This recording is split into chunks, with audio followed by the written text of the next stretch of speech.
Okay. 3, 2, 1. All right. This is going to be a good one.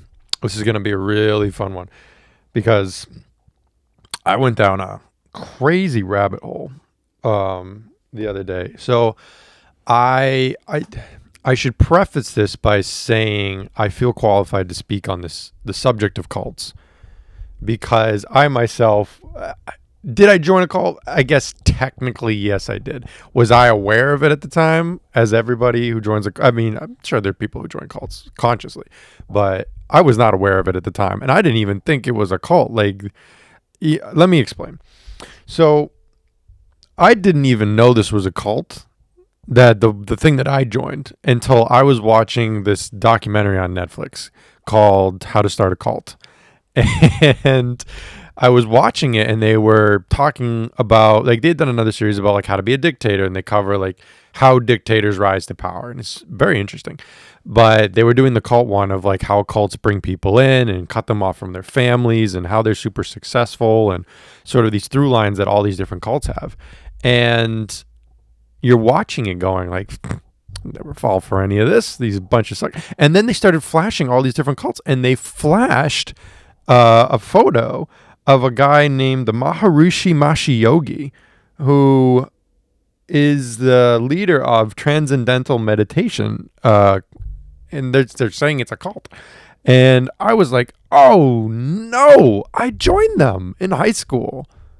And what happened was essentially, I was in high school.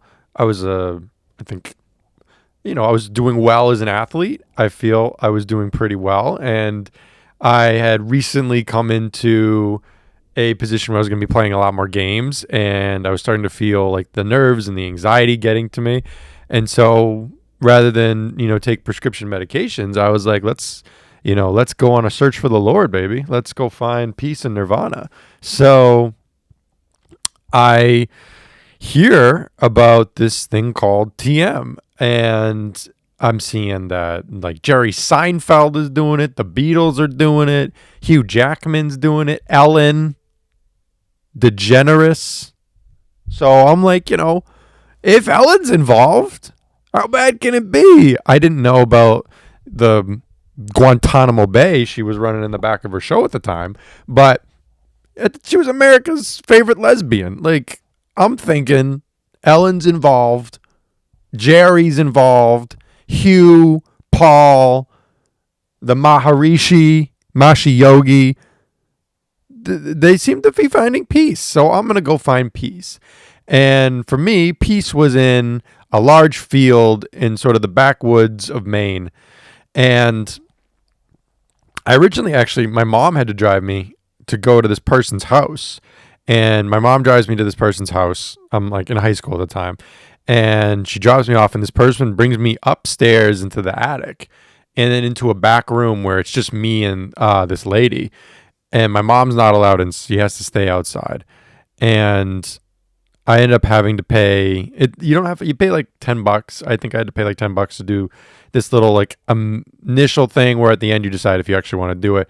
And they're telling me all about the technique and how, they basically, the way they explained it to me was, the way the technique works is you imagine you're in a little dinghy. Imagine you're in a dinghy in the middle of the ocean, and the waves are just crashing all around you. And no matter how temperate the surface of the ocean is, the waters below remain calm. If you go low enough in the water will not be whooshing and whirling all over the place. And this tempest that you're experiencing in your mind is the same way, that if you can metaphorically float to the bottom of the ocean of your mind, that you will find peace there always. And I was like, yeah, that makes total sense, So I told him I'm in. Let me know. And the lady tells to me, she's like, all right, well, you're going to need to bring a few things. Firstly, you're going to need to get 3 apples. You need 3 apples.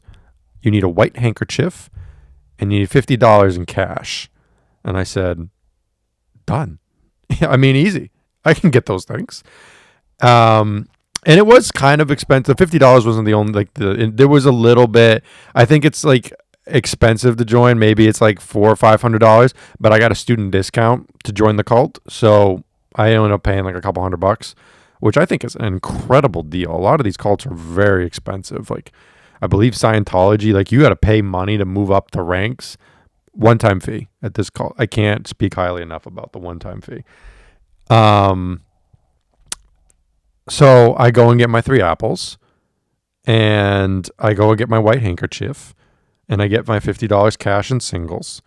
And I'm sure the people that saw me buying this thought I was going to like the most upscale gentlemanly strip club that there ever was, or either that, or like I was going to like I was going to a strip club. I was going to give these apples to strippers and put them in a deep trance only to be awoken by true love's first kiss or something to that effect. But that wasn't what I was doing. I was joining a cult. And so I drive all the way down. I drive like 2.5 hours and end up staying with my aunt and my uncle who lived out this way. And while I'm staying there, my aunt comes into my bedroom, the bedroom like that they'd given me, and comes up to me and she goes, this is so great that you're doing this. I'm a member. And I was like, you're a member? And she goes, I'm a member. I'm like, how did I not know this? My dad had no idea. It was her brother. And she goes, yeah, I'm a member. And like, I've just totally gotten away from it. But, this is a sign to help me get back into it. And I'm going to start doing it and that sort of thing. And I was like, oh, this is so awesome. I feel the peace. I feel the serenity. I feel the calm. I feel the nirvana, baby. And the next day I wake up with such machismo. I don't know if that's the right word, but it feels right in this moment. I have machismo. I got this va-va-boom for life. And I get in my car and I go to the coordinates that they give me. They gave me like, it was kind of like half an address, half like latitudinal coordinates of where I needed to go. And I start driving out this way. And the road turns from tar and concrete to dirt. And I get out and I get in this thick forest. And it's heavy and dark. And even though it's the middle of the day, and then I come out the other side into this big expansive field that's not been mowed ever. It's just high grass everywhere. And in the middle of the field is one gigantic barn. And that's it. Just one big barn in the middle of this field. And I was like, oh, this must be the place.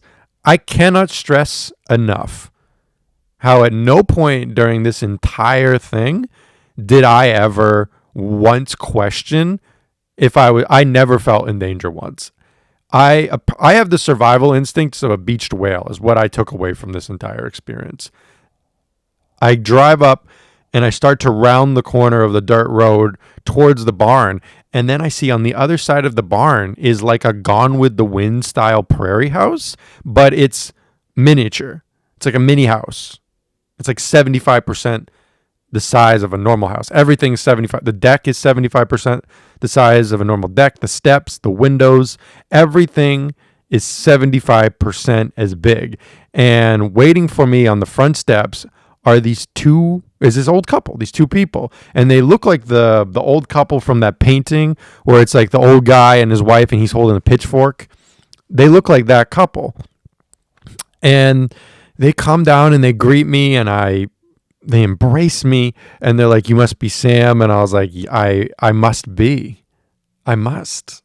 And they take me inside and the wife basically says, have fun, find peace, all that Hakuna Matata, Maha Haliki Maka, all of that good stuff. I go with the husband into this side room. And this side room was unlike anything else in the rest of the house because this side room was the one room where everything was even smaller. Like now we went from 75% normal size to like closer to 50, 55, maybe 60 at most % of a normal. So like my head's almost touching the ceiling. I'm 6'1". My head's almost touching the ceiling. And there's a couch. I come into the room. I turn left. There's a couch in front of me at the far end of the room. There's a couch to my right. It's like upholstered couches, very old, like turn of the century couches. To the left is this gigantic, ornate fireplace. And then all around the room, above the windows, are these paintings and these pictures. And the only way I can describe these pictures is it's like the Kama Sutra, but not dirty. Like that's the graphic style, but they're not dirty pictures. It's just people, cross-legged, people flying, people bouncing and jumping around, and all sorts of interesting things. And on the mantelpiece above the fire is a picture of the Maharishi Mashi Yogi. He's an Indian man. He's got a very white beard, but very black gray hair, long hair, an elegant white robe, and sort of like his robe blends in with the background of the photo. And there's his book, which I still have, The Science of Being and the Art of Living by the Maharishi. And the man ushers me in front of the fireplace and gestures for me to kneel. So I kneel down and he kneels down next to me. We're not facing each other. We're facing the fire, probably a couple feet in between us. And he says, "Do you have your apple?" And I say, "I do." And he said, "Do you have your handkerchief?" And I said, "I do." And he goes, "Do you have your $50 cash?" And I said, "Yeah, I do." And he goes, "Give me the $50. So I hand him the $50 in sigils, and he takes them off my hand one by one and counts them silently under his breath. 1, 2, 3, 4, 5. And then he gets to 50 and he pockets it. And then he takes the handkerchief, and then he takes the 3 apples, and he sort of weighs the apples in his hands. He gives them a little squeeze, little bit of a thing. He holds one up to his ear at one point, and then he chooses an apple, and the other 2 he just chucks right into the corner of the room. And he picks an apple, and he holds it out, and he says, "Take a bite and spit it into the fire." And so I go right into the fire, the flames.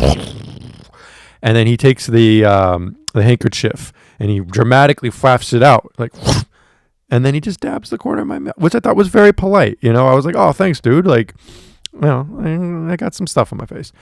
And as the fire is raging, he's kind of just like whispering to himself. And I'm just sitting there like, yeah, okay, this tracks. Transcendental meditation. I didn't think this was going to be a normal experience. And again, survival instincts of a beach whale. And then he slowly shuffles towards me and he starts to lean in, and I look at him like, he's getting real close. And he gets his lips right up to my ear, and he says to me, he goes, "I'm about to tell you your mantra. This is the foundation of your meditation that you're going to be learning. You are to repeat it to yourself, but you are never to repeat this mantra to anyone. Nobody. If you tell anybody this mantra, its power will be instantly taken away from you, and you will never transcend this life or the next ever again." And I was like, "Oh, shoot. Like, yeah, I won't tell anybody." And then he whispers the mantra to me. And for over a decade, over probably 50, almost probably closer to 15 years at this point, I have not told a single soul what this mantra is, because let me tell you what, this meditation freaking works. I have never been to the places that I go when I do this meditation. I don't do it often, but when I do it, it takes me to a place like it's impossible. My skin starts tingling. My heart rate slows. I feel just like I could, like when I did it the first time, I almost cried. I felt so happy on the inside. Just I literally transcended. It was an unbelievable experience. And they told me that this was level 1. I could come back for level 2, which I guess in level 2 you learn how to like meditate and like hop around while meditating, while like cross-legged. And then level 3 you learn to fly. Now that might sound preposterous, but I thought level 1 was preposterous, and level 1 lived up to all expectations. So I'm not saying I believe in level 2 and level 3. I'm just saying I have like a 0.0001% part of me that's like, maybe, I don't know, maybe. And I like I said, this is not a bad cult, I don't think. They've never been accused of doing anything weird. It's not like that dude who was doing yoga, Bikram or whatever his name was. Um, Not any of that. Uh, and I think it's a great excuse to not get sucked into a cult because you're just like, I'm sorry, I'm already in one. Like, I'd love to join, but I can't. I already have membership. Also, like, here's the other part of this that's I think is crazy is they'll send me emails like once a month just to check in and let me know what's going on. And they're always having these like little conferences, and the people that will speak at them are just the wildest lineup of people that you've never been to a convention that's had these people. It'll be like, we got Michelle Obama, we got Alex Jones, and we got Larry the Cable Guy, and we got the number one cricket player in the world. And you're like, how the heck did you get any of these people? Like, they have nothing in common. They have nothing in common, but they're all here to speak on TM. I feel like secretly many people might be in the TM cult and not even realize it. And if you or a loved one suspect you might be, I don't know, call the police.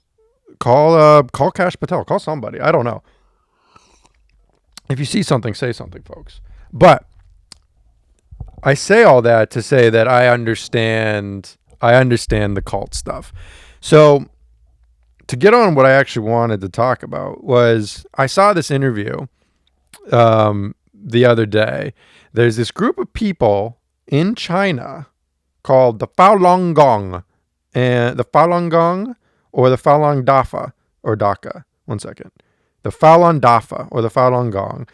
And it's this, how do you even explain Falun Gong? It's this group of people who they worship a guy, the founder guy, Li Hongzhi, and they're sort of like the enemy of my enemy is my friend type of cult. They're known enemies of the Chinese Communist Party because a lot of their views are very against what the Chinese communists espouse. Like, they're very anti-evolution. They don't believe in like gay people or feminism or modern medicine. They're way out there. They're way out there.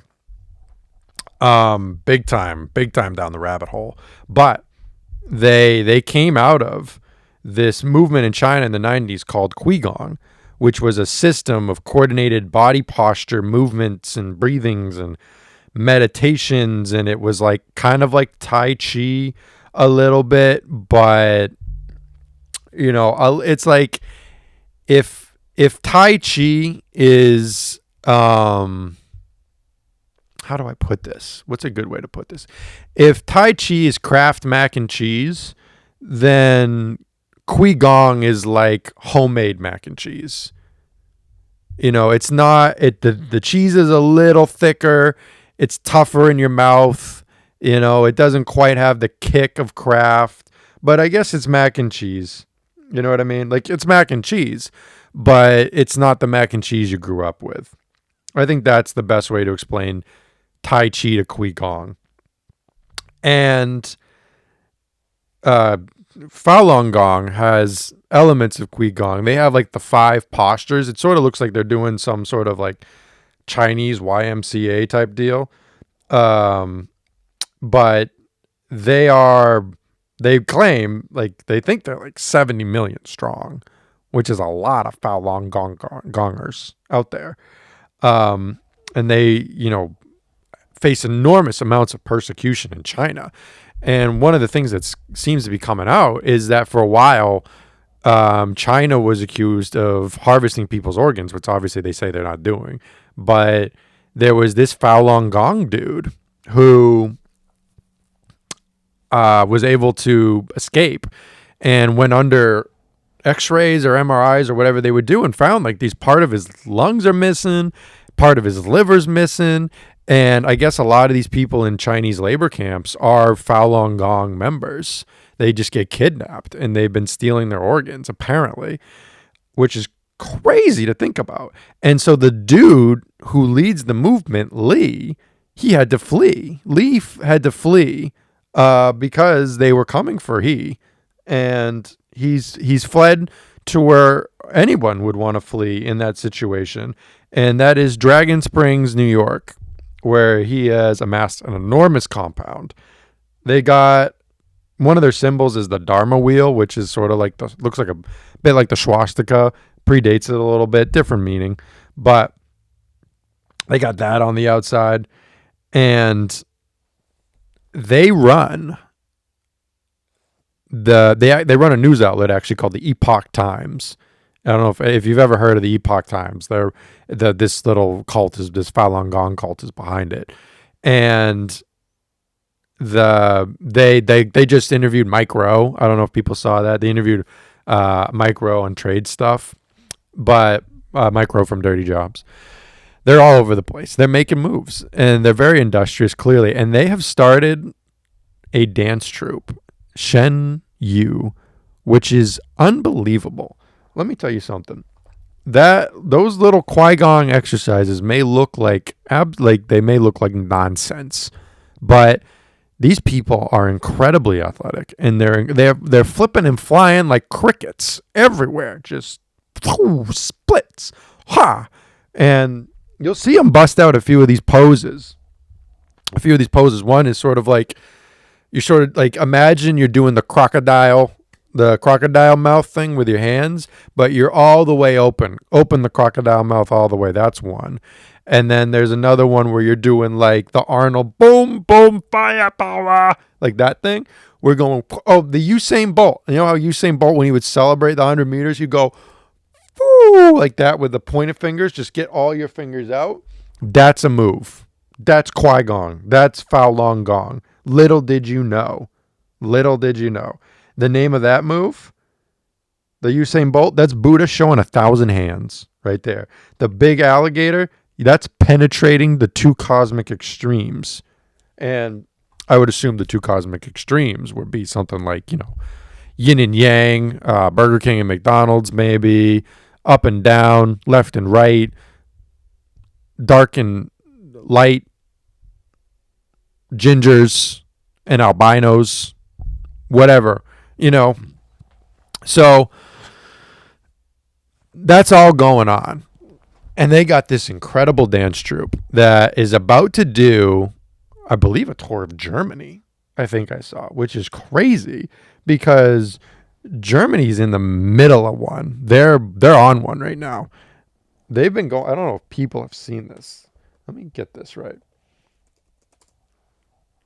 I have to look up all my own stuff because I don't have a Jamie or anything like that. But, yeah. So, Germany is actively getting involved right now in the Russian-Ukrainian war. They're like teasing missiles right now, and they're right on the edge of it.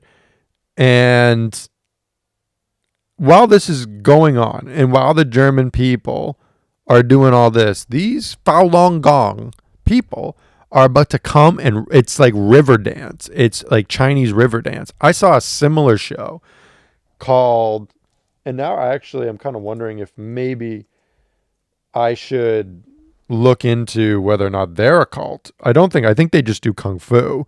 But I went and saw the Shaolin Warriors once when I was probably 11 years old. And it was one of the greatest ever performances I've ever seen. These men and some boys as young as 4 years of age, some of them. Now, maybe that's a little young. Maybe 9 years of age is a little closer. And they are draped in oranges and yellows. They look like the Mandarin section at Hannaford and the grocery store. And they have like this semi-contact martial art, sort of like the flag football of martial arts. And they get out there and they're sticking spears in their necks. They're lying on nail boards. They're hanging themselves with their scarves. It's crazy. It's some of the coolest stuff you'll ever see. Shaolin Kung Fu. It's unbelievable, and I think it's 1,500 plus years old. It's it's honestly so it says here Chinese historical records like Spring and Autumn Annals of Wu and Yu, the bibliographies in the Book of the Han Dynasty, and the records of the Grand Historian show the existence of martial arts in China for thousands of years. For example, the Chinese martial art of wrestling, Shuai Jiao, predates establishment. I'm going to mess up all these names. Establishment of the Shaolin Temple by several centuries. So yeah, they have all sorts of cool stuff. And if you look into it, like it's a whole thing. If you look into their training, these Shaolin warrior training, it's crazy. They're training. You can train with different weapons, and I believe you have to pick one to specialize. And they spend hours and hours and hours and hours and hours a day training. And you'll see, like, if you go online, you'll see these montages of them like crawling down stairs, like 1,000 flights of stairs and stuff like that. And it's truly very impressive. But from what I've heard from a couple people that have gone in there, I guess like anyone can join, that they do have like Wi-Fi.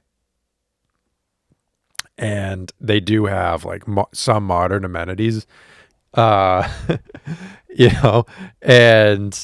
that they have like these certain areas of the temple that they are for like tourists, where they let them come and see it, and they're like, oh, it's so like ancient China and all that stuff.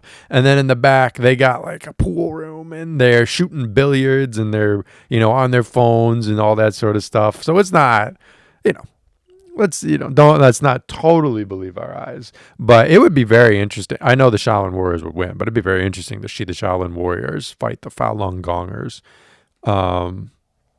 in a battle. That would be crazy interesting.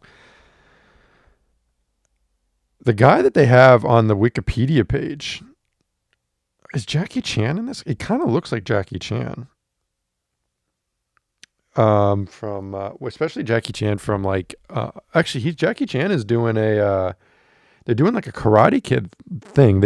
Everything's ever since Marvel, everything's just this like expanded universe now, and Jackie Chan and Daniel-san have come together as the two masters of the Karate Kid, like the Karate Kid himself. And I would assume Jackie Chan's like a friend of Mr. Miyagi. I don't know how they're going to do that, but it should be very good. I know a lot of people love the TV show because they did the TV show right.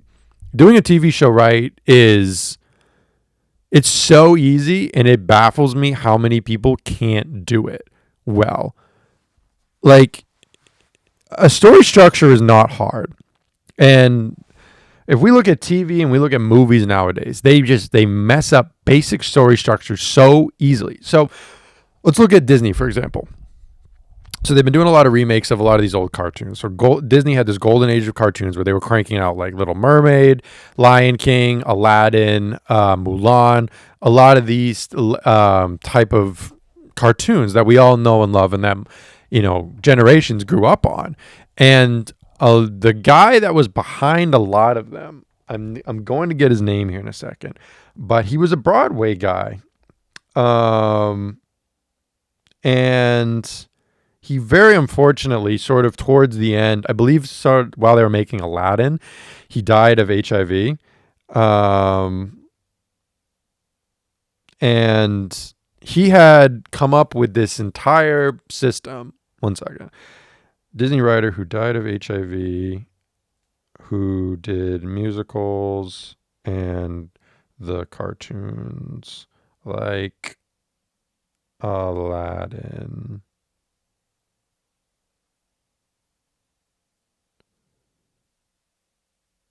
Howard Ashman. Yes, Howard Ashman was his name. So Howard Ashman did Little Mermaid, he did Beauty and the Beast, and he did Aladdin, as it was a posthumous thing because he died while he was doing Aladdin. And he was a lyricist and a playwright who was very big during this Disney Renaissance in the late 80s, early 90s. And he had a composer collaborator named Alan Menken, who he would do a lot of these things with. And they brought basically a Broadway sensibility to Disney animation, which completely reinvigorated the format. And you'll see, I believe, there is maybe it was only in the original release, but I believe in Beauty and the Beast, there is a message dedicated to our friend Howard. So look out for that. But he came up with this. I was watching a video on it.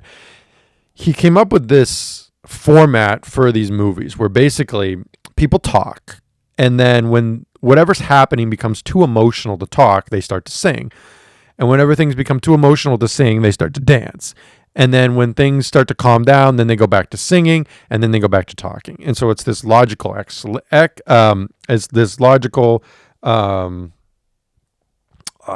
can't even think of the word right now.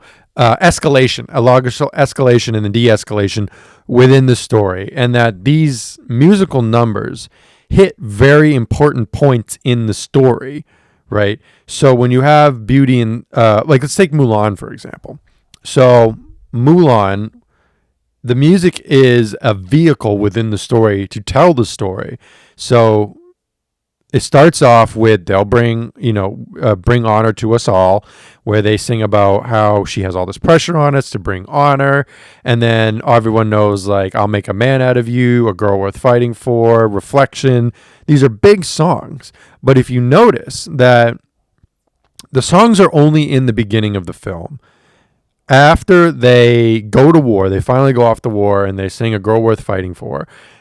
The moment they hit the battlefield and just everything is destroyed, they stop singing and they don't sing the rest of the film. And it's this use of song and this use of lyrics to tell the story that make Mulan so great. Like they're singing about a girl worth fighting for, and they're talking about the beautiful women back home that they hope to marry one day. And then it turns out the girl worth fighting for is the little girl in the village that was killed by the Huns. And it's this amazing, powerful message. And you can see how they use like the theme songs of a lot of these numbers later in the film to tell a message. That's the proper way to do it. And when you go back and you remake these beloved classics and you try to insert your own ideas and your own characterizations or your own take on characters into the film, it doesn't work because the characters are characterized by the songs. So you either have to do what they did essentially in the live action Mulan, which is just get rid of the songs altogether, or you have to go in and rewrite the songs, which is probably not going to work because there's some of the most beloved songs in like culture. Like the Disney's number one most watched video on YouTube is the music video for I'll Make a Man Out of You. So when you go back and you try to change these things, it just doesn't work. And we saw with Beauty and the Beast how they added songs into it. And then again, it's just, that's not what story is about. Story is about taking everything you have and concising it down to what is the most important parts of the story.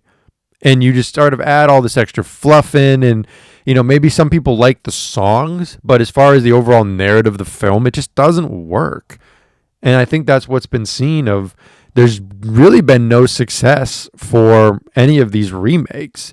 Even the live action, like Lion King, it didn't do super well. Like it did okay. Like you're always going to get people to come in and watch these things and that sort of thing.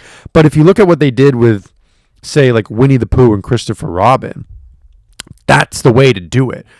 You can tell the story within the universe and stay true to the story. Like that's Winnie the Pooh. It's a great, great film. to do, because you have everybody who watched was big on Winnie the Pooh growing up is now Christopher Robin's age, played by Ewan McGregor, and he's a lot older, and he sort of forgot about Winnie the Pooh, and it's this amazing movie of all these people who are going through all these troubles as Christopher Robin is, and then Winnie the Pooh is able to come back into the life and sort of teach them lessons and remind them of, being a kid and all that sort of stuff, and help them. And it's perfect. That's how you do those movies. That's how you do those movies. Music in movies is so interesting. A lot of people talk about how great Shrek is. And I know there's another Shrek coming out here soon. But one of the cool things about Shrek, especially the original Shrek, is I believe DreamWorks. I believe I have this right. I believe that a lot of the people that worked at DreamWorks were not big fans of Disney post 90s and had felt that they'd sort of lost their way. And so they were very critical of Disney. And there's plenty of reasons to be critical of Disney. If you look into Disney himself, it's wild. There's some wild stuff that dude was getting into. It's not many people you can say this about, that the fact that their head may be frozen. I think that's confirmed, that Disney's head is frozen somewhere. Is Disney's head frozen? Yeah, I believe it is. It's not. It says it was not frozen. Okay, well, we'll see. But the fact that was even a story, and that's not even the weirdest thing about him, is crazy. But I digress. We can't go down the Disney rabbit hole today. We can go down a road another day. So the movie Shrek is very critical. The original one is very critical of Disney. And the place that Farquaad owns is a representation of like these Disney theme parks and how weird they are and that sort of thing. And they use music in Shrek in a very interesting way, where everybody knows, like, hey, now you're an all-star, get your game on, go play. That's part of the soundtrack and the Hallelujah. And there's like a lot of great songs in the soundtrack. There's not a lot of original music in Shrek. And that's very much on purpose. All of these characters, the songs that play when they're on the screen are soundtrack songs, except for Donkey. Donkey sings these songs, but he sings them himself. Like, he has music, but Donkey sings the music. And what the representation of that is Donkey's the only character who's comfortable in his own skin. Shrek is not comfortable in his skin. Fiona's not comfortable in her skin. Donkey is the only one comfortable with who he is. And you see at the end of the film, once everybody becomes comfortable in themselves, they start singing music and they start singing the songs. And it's this really beautiful, if you're interested in learning more about it, there's an unbelievable YouTube channel that you should check out called Sideways on YouTube. He does some unbelievable stuff. He did some really cool stuff on like Les Mis and a lot of really cool music stuff. Music is so fascinating, and he just presents it in such an accessible way, where you can sort of, the amount of knowledge you would need of music to understand these things and like conceptualize these things is probably above the average person, but he does such a good job of putting it into words that make it understandable. And it's just so fascinating, like these little jabs that they put at all these other companies and that sort of thing. And like, if anything, Disney kind of deserves it. I don't know. He's a weird dude. I believe there was I'm trying to remember what this mural is. Oh, okay. That's what it was. Yeah.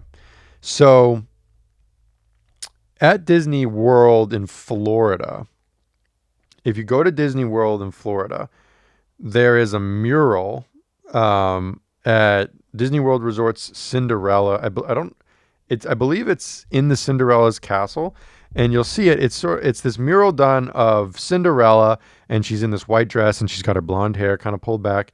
And then there's the queen to the left, and she's very translucent, and she's holding what looks like a large dandelion. And it's a very beautiful mosaic. And I believe it got to Disney World in the 1970s, and they made it over like a year and a half. And they sketched it out, they drew it, and they put it up. And there's a bunch of artists that contributed to it. And one of the artists was a guy named Hans Joachim Scharf, who, before he was a renowned mosaic artist at Disney in the Cinderella Magic Castle, was an interrogator. But not just any interrogator. He was an interrogator for the Nazis. That's right. The mosaic was made by a Nazi interrogator. After, we'll call it a series of strange events, I guess. This Scharf was basically recruited to work the Nazis' lead Luftwaffe interrogator as a Luftwaffe interrogator during World War II. The Luftwaffe, for people who don't know about World War II, were the Air Force. And the Luftwaffe Air Force were this huge advantage that the Germans had in the war. So in any war, generally speaking nowadays, whoever controls the sky generally controls the war. It's one of the most important domains to assert dominance on. And the German Luftwaffe were sort of unheard of at the time because they had these planes that were super fast. And they basically worked on the principles of we're going to hit quick and we're going to hit with surprise.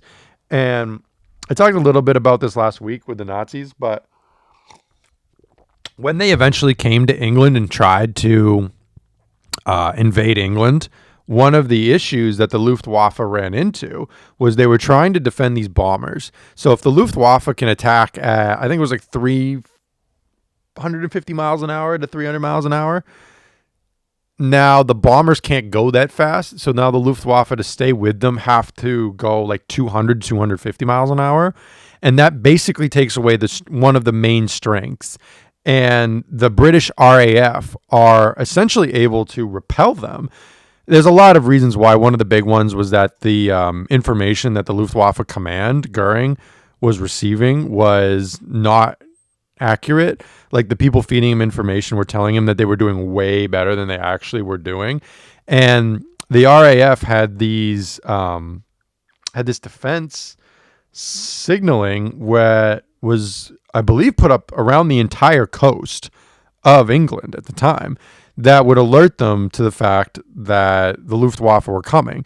So the Luftwaffe have no surprise and they have no speed, and it basically takes away all their effectiveness, and they suffer enormous losses.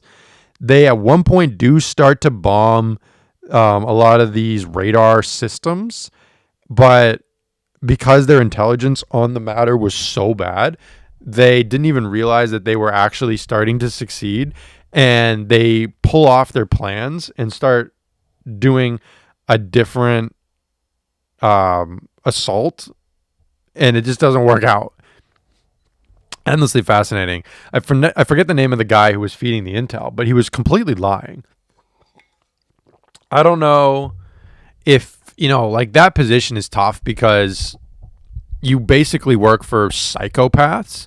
And so I don't know if he was just telling Goering what he wanted to hear because he was afraid that if he told him bad news that Goering would kill him, or if he was just like trying to play politics and move his way up the ladder within the military. That would be interesting to know, because it's like they did a lot of weird things, and like where they placed emphasis of, like, a lot of them with dueling scars, for instance, and how they would fake dueling scars and sort of like get these cuts and then stuff them up, and so they scarred up and they'd have all these scarred faces. Like, they were into some weird stuff, to say the least. I don't think that's a hot take about the Nazis, but the Luftwaffe were incredibly important to the Nazis. and especially early on, using their speed. And there's just some background on Luftwaffe. So this guy, Scharf, was an interrogator with the Luftwaffe during World War II. And he was so successful at gaining information that he receives like awards from the Nazis for his ability. And he's well known within the Nazis as being a great interrogator. And apparently he has these very gentle methods where he gets POWs, prisoners of war, to divulge secrets, and he's not very violent, and he doesn't really raise his voice, and very like un-Nazi like interrogation tactics, I would say. And then after the war, he starts teaching classes on interrogation to the U.S. Air Force in exchange for safety within the U.S. Now, we know that, like Operation Paperclip, all of the scientists that come and work at NASA, thousands of scientists from the Nazis that come and work at NASA to help us, beat the Russians to the moon, and all of these, people that go to Argentina, they don't just like disappear; they dispersed. And so he trades interrogation techniques for safety, essentially. And then post-retirement of being an interrogator, he finds this career as one of the world's most famous mosaic artists. Like, he moves to New York City, just like what's her name in the blonde girl, Pretty in Pink, not barely, Fairly Legal, Legal Lethality. I'm butchering this right now. Pink lawyer lady movie.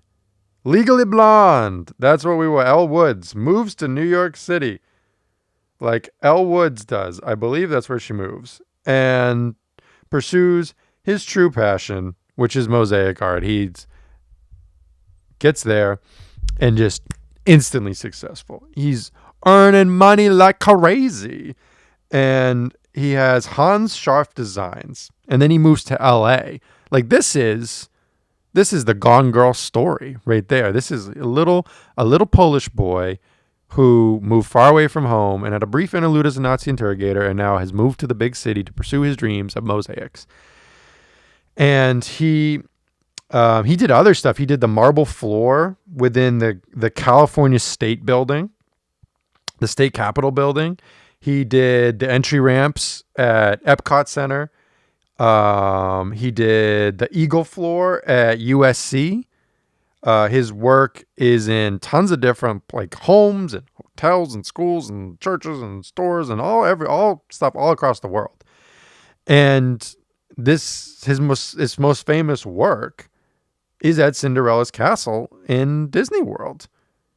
And it's like huge too. I believe it's like a 15-foot wall or something.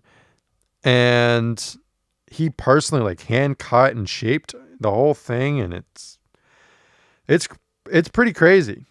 And he did the project with his daughter-in-law, I believe. And that's when they did I think that was the work that got them the entryway work at Epcot. And it's crazy. Like, you walk past so many things every single day, and you just don't know the stories behind them. You know what I mean? Like, you could be standing at Epcot Center on the entry ramp on this floor cut by a Nazi interrogator of the Luftwaffe, looking at your phone and seeing on social media some, Mike Rowe doing an interview with Epoch Times.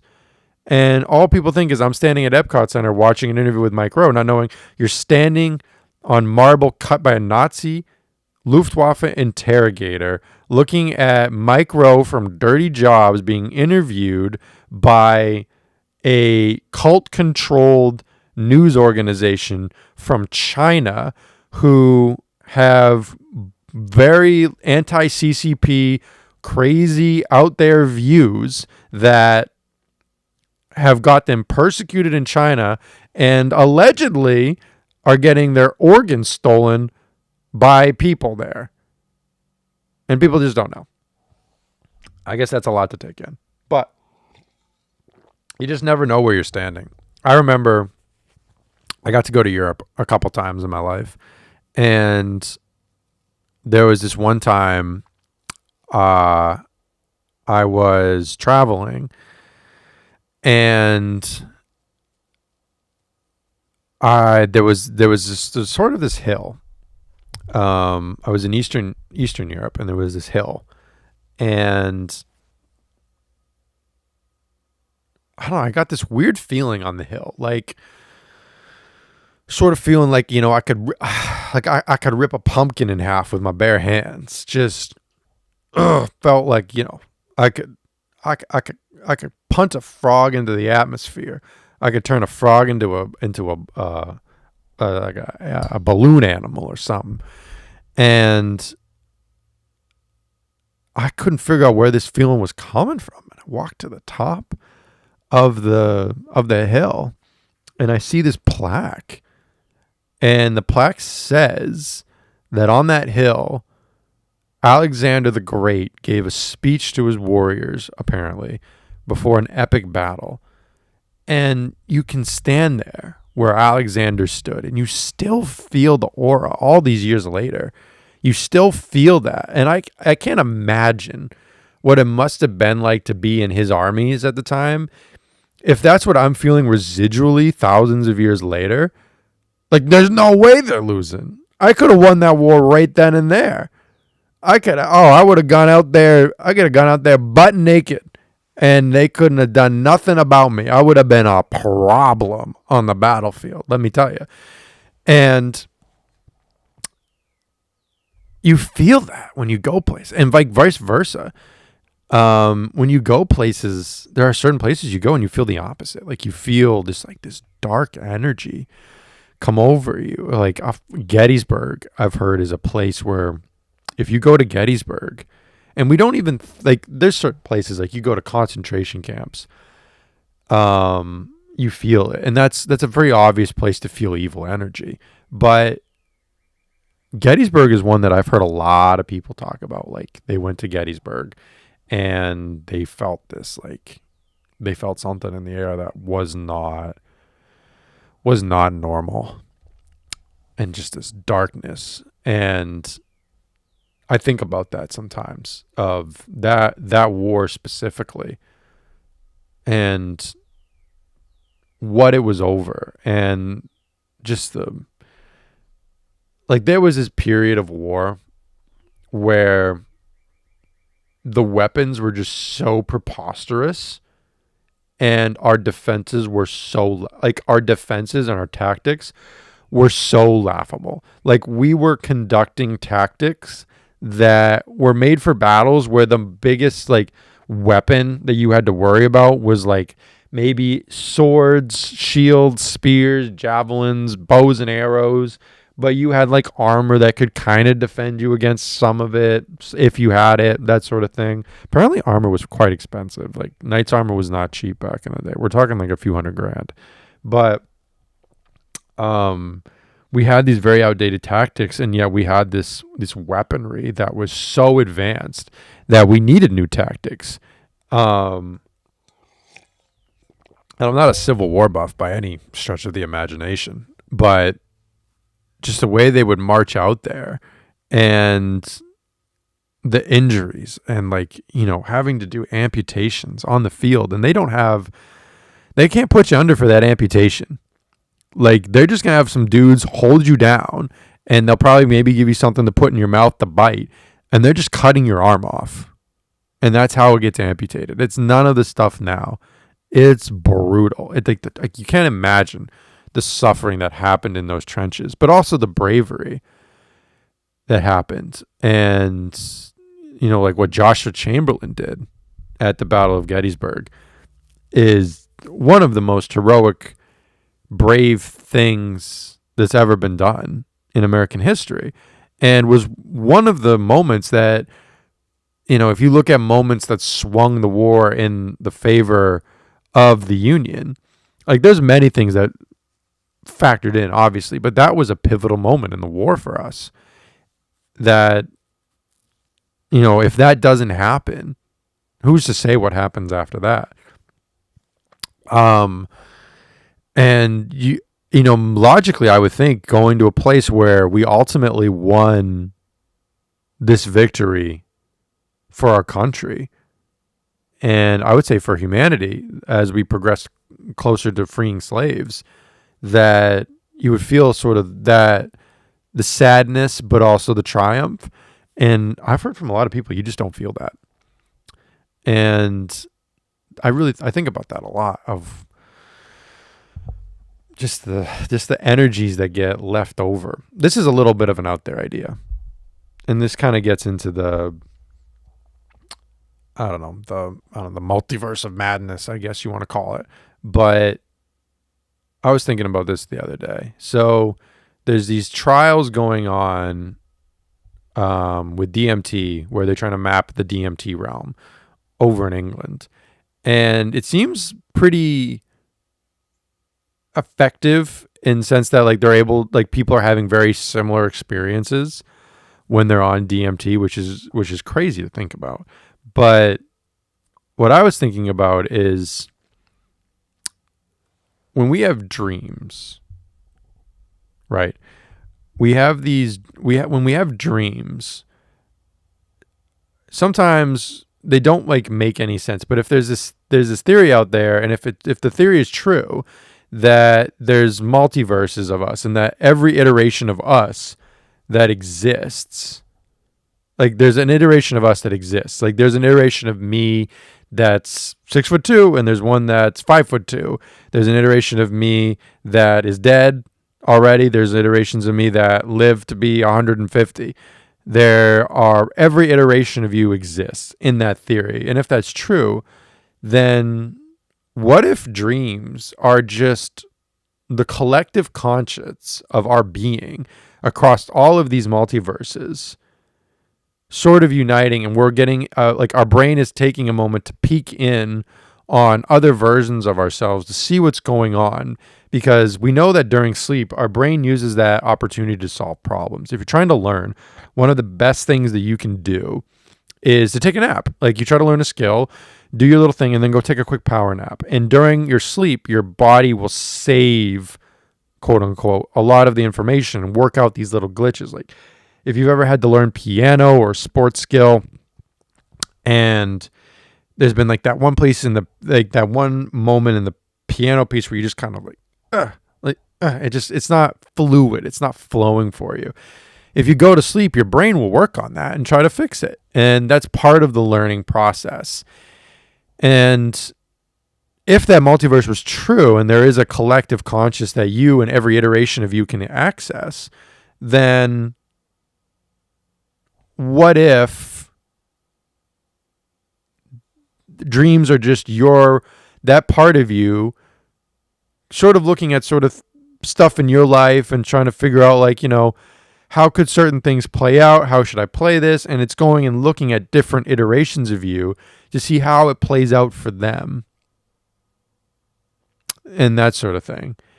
And that maybe when we feel like deja vu, for instance, where we feel like we've been here before, it's moments like that where it's like a convergence moment, maybe a convergence moment of conscience between you and every iteration of yourself. I personally, let me find the names of these. I have these dreams sometimes.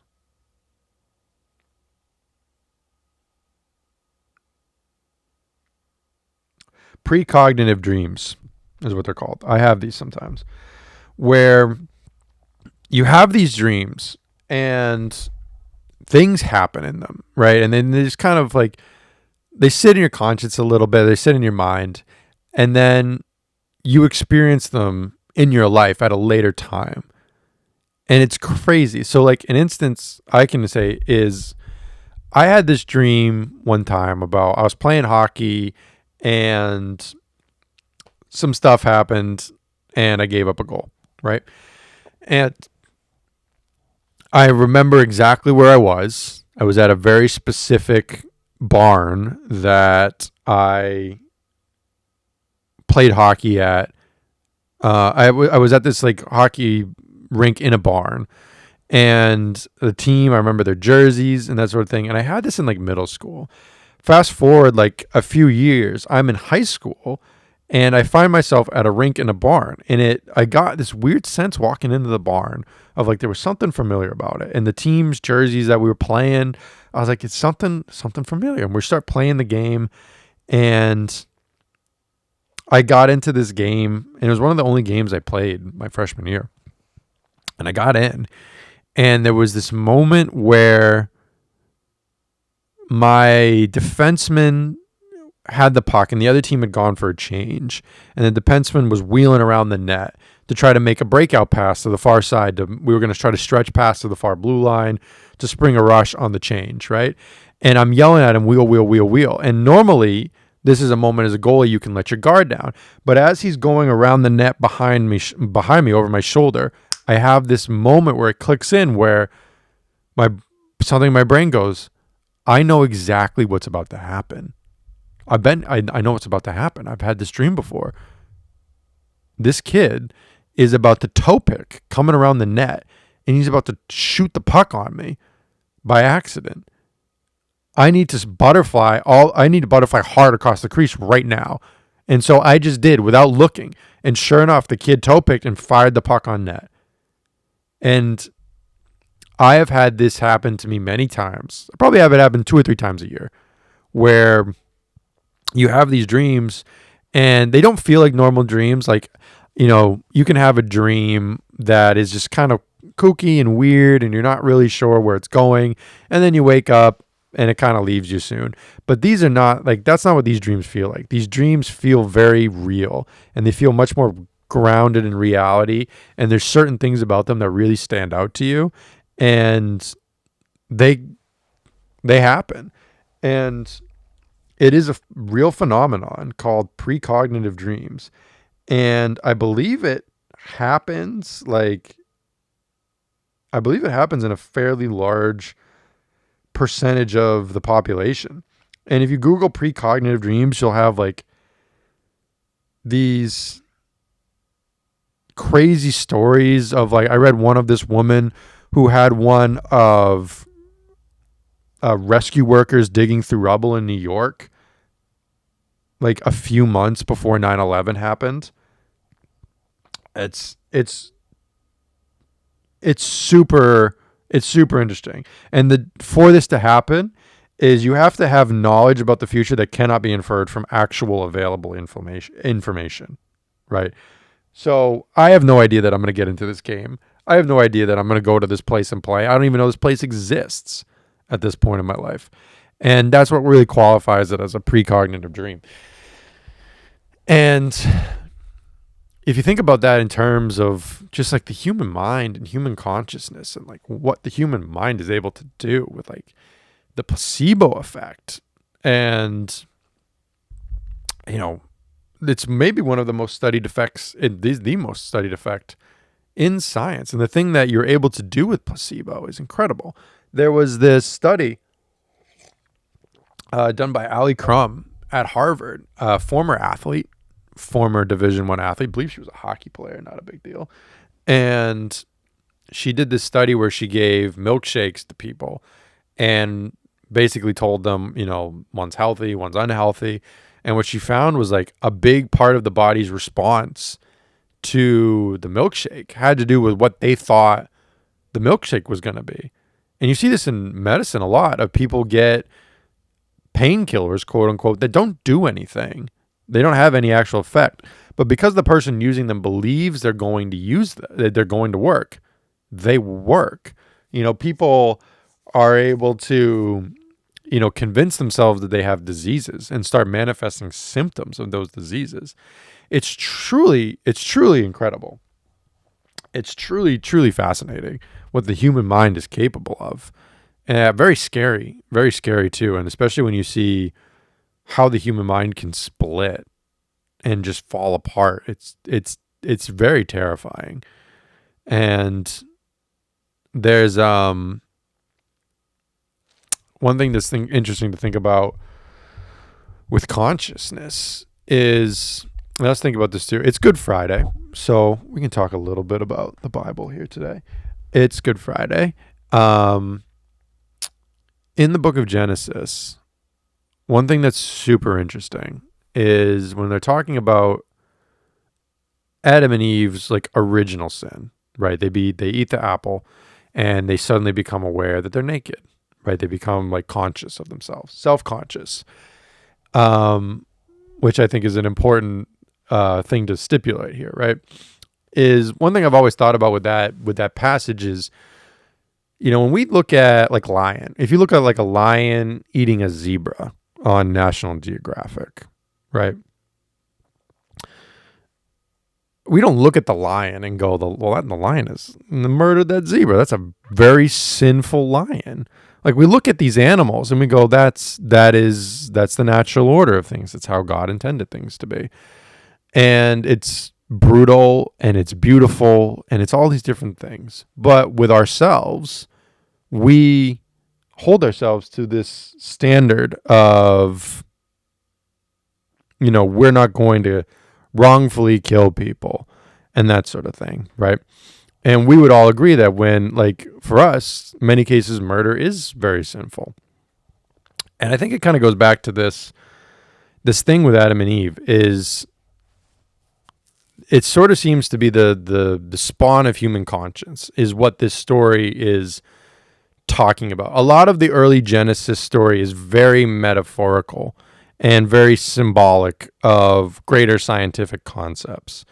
And when Adam and Eve sort of become conscious, right? We know there's this point in human history as humans are evolving where we make this big jump that other like humanoid species don't make. And we become very conscious and we really start to take off and go ahead. And I really wonder if this book of Genesis story of Adam and Eve is sort of in part talking about that and talking about this birth of human consciousness and of human self-consciousness our consciousness no longer being one with the universe that God created, but being a self-conscious thing, having a consciousness of ourself that we listen to above the word of God. And I would agree that other animals have conscience. Like we see other animals doing things that would suggest they have some sort of thought process or some sort of reasoning ability. And so this self-conscious that comes from it seems to be the thing that drives all of the bad stuff, right? All of the sin. And what's really cool to think about is if you read like the early book of Matthew, right? Matthew 5 is a good one to look at for people, where Jesus has this big congregation, so he's been born, he's been baptized by John the Baptist, he's started to go around and heal people and do his works, and he's starting to accumulate followers and a crowd, and he's called some early disciples to follow him, and he starts to teach. And he has these parables that he teaches on, all sorts of different sins where he'll be like, you have been told of... Let me actually there. 1 second. Let me get this here. We have it on top. Yeah. So he talks about like the law and the prophets. And if you go to Matthew 10, it's like concerning anger and adultery and divorce and oaths and retaliation and prayer and fasting and all sorts of different stuff. And he gives a lot of advice. And he's basically coming to help correct things, right? So with adultery, he says, you have heard that it is said, you shall not commit adultery. But I say to you that everyone who looks at a woman with lust has already committed adultery in his heart, right? Now, when you read a lot of these other things that he says, you go, well, how is this even possible? Like, even just to look at somebody and not feel like a little attracted to them, And, or like with anger, he says, you have heard that it is said that to those of ancient times, you shall not murder, and whoever murders shall be liable to judgment. But I say to you that if you are angry with a brother or sister, you will be liable to judgment. And if you insult a brother or sister, you will be liable to counsel. And if you say, you fool, you will be liable to the hell of fire. Now, it's like, it's a very high bar to set. And sort of the thing to remember on Good Friday is that at some point it becomes very clear to Jesus, and it becomes clear to God, obviously, that with our self-conscious that we have now accumulated, that to expect any of us to live a sin-free life, it's just not, like, we're all going to mess up. There's no possible way that we can go through life and not even feel like a tinge of anger or a tinge of attraction that we shouldn't. Like, if that's the bar, it's just not feasible to expect most of us to pass it, which is why Jesus gives his life. Jesus dies on the cross so that people can go to heaven for our sins, knowing that we're going to sin. But he loves us and he wants us to be there, right? So he has to do what he has to do. But what's really cool about today is the day that he was crucified and that he died. And he goes through these different, if you go to Catholic Mass, it's like the 12 stations that they do. It's 12 stations of the cross. And symbolically, Jesus picks up his cross and carries it, right? And that's something that Christians are called to do. They say, pick up your cross in life. Bear your burden in life. Jesus' burden was the sin of all mankind, the biggest burden he could have possibly taken on. All mankind, present, past, and future, which is a lot, to say the least. And he picks it up and he carries it. And you have the Son of God carrying it, picking up his cross. And he falls 3 times. Literal God himself, falls 3 times, stumbles 3 times, picking up his cross. But he continues forward. So you think in your own life that if you stumble 3 times, if God stumbles 3 times carrying his cross, how many times are you going to stumble carrying yours? Probably a lot. We all try to be good people and to treat others well and to do our best. And we all know we're going to mess up. But if you follow his lead and just figure out what is the biggest amount of burden response. I'm sounding like Jordan Peterson right now. And I don't agree with him that, Jesus is basically giving us like a moral framework to work in. Like, he gives us that framework, but it's an impossible framework. Like, you should pursue it, but it's impossible to completely do it correctly. And that's the part that I think he's missing at the moment. But, you should still do it. And every time you fall and every time you come up short and every time that, that cross that you've picked up, whatever it is, that burden, that responsibility you've taken on falls, you sort of feel awful about yourself and you feel like a loser. But it's in those moments that you remember that not only did Jesus fall, but he kept going like you should now. And that at the very end of the day, he died so that you could fall and you could mess up and that you would still be able to go to heaven. And all you have to do is say thank you. So, in that mood, thank you, Jesus. And I think that's a great place to end today. Bye, everybody.